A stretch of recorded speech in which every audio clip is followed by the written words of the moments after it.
Every country's economy goes through highs and lows, impacting everyone from the worker to the policymaker. But how do we measure and understand these large scale economic shifts? That's where macroeconomics comes in. Welcome to Macroeconomics, the study of economy as a whole. In this video, we'll explore three critical topics: unemployment, inflation, and economic cycles. Unemployment is one of the most visible signs of an economy's health. It's more than just a statistic. It represents the real people and families facing challenges. Economists classify unemployment into three types: frictional, structural, and cyclical.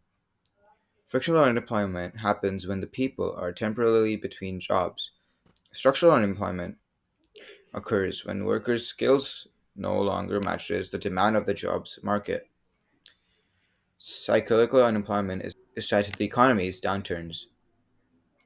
The unemployment rate gives us a snapshot of the labor market's health, but it's not the whole story.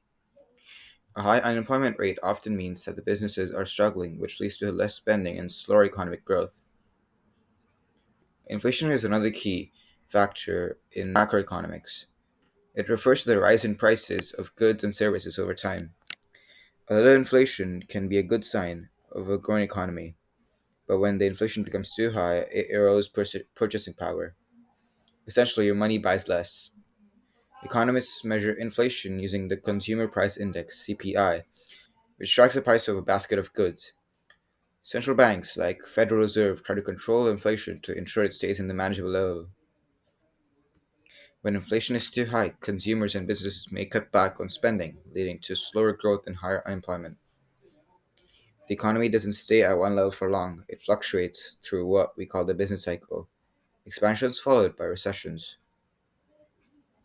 In a period of expansion, the economy grows, unemployment drops, and inflation rises.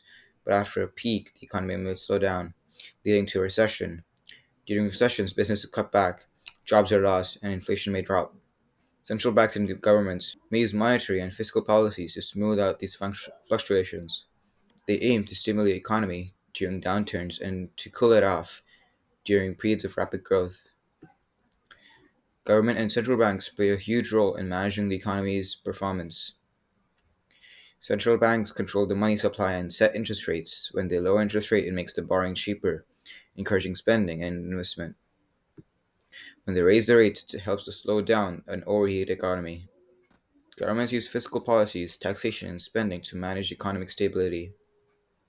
During tough times, governments may increase spending or cut taxes to boost the economy. While we often focus on domestic economic policies, the global economy is equally as important. Trade, foreign investments, and global events like pandemics, natural disasters, or wars can cause shocks that ripple through the economies worldwide. A disruption in the global supply chain or geopolitical crisis can increase these prices, cause shortages, or lead to job losses affecting national economies. From unemployment rates to inflation and ever changing business cycles, macroeconomics helps us understand the forces shaping the world's economy. By understanding these concepts, we can better navigate the complex, interconnected world of global finance. Whether you're a policymaker, a business owner, or just someone trying to make sense of the economic news, knowing macroeconomics gives you the tools to make informed decisions. Dive deeper into macroeconomics to gain a better understanding of these factors that drive global markets and the everyday decisions you make.